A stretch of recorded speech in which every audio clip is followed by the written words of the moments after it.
Oskar Schindler is a German businessman, a member of the Nazi Party, and a man who sees the outbreak of World War II as a golden opportunity, with charm, wealth, and influence. He sets up a factory in Krakow, Poland, intending to profit from cheap Jewish labor under Nazi occupation. To help run his business, he hires Oskar Stern, a Jewish accountant who quietly becomes a moral counterbalance to Schindler's selfish ambition. At first, Schindler is indifferent to the suffering around him. Jews are being forced into ghettos, their rights stripped, their homes taken. But to him, they are workers, names on a ledger, hands on a factory line. His concern is production, money, power. He wines and dines SS officers, flatters them, bribes them, and uses the system to his advantage. Then the liquidation of the Krakow ghetto begins. Families are dragged from their homes, shot in the streets, thrown into cattle cars. Schindler witnesses it all, including the image of a young girl in a red coat, the only color in an otherwise black and white film,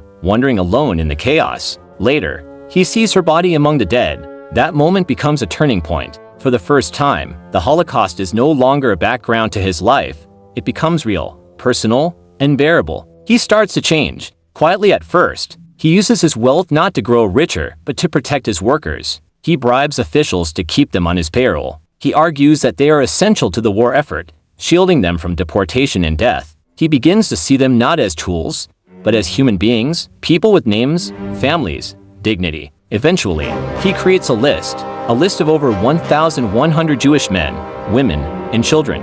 That list becomes their lifeline. Instead of being sent to Auschwitz, they are sent to a new factory in Brntnik, Czechoslovakia, where Schindler promises to keep them safe.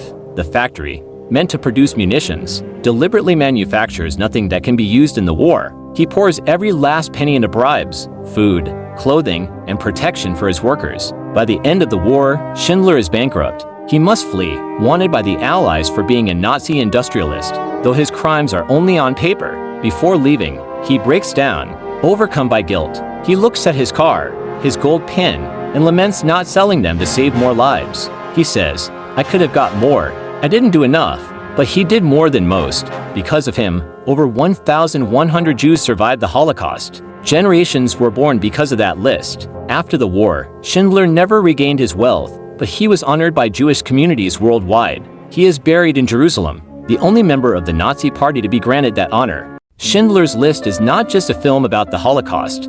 It's a film about the power of one person's conscience. It shows how someone who starts off selfish and complicit can awaken, resist, and redeem themselves through courage and compassion. It is a story of horror, but also of hope, a reminder that even in the darkest times, one person can make a difference.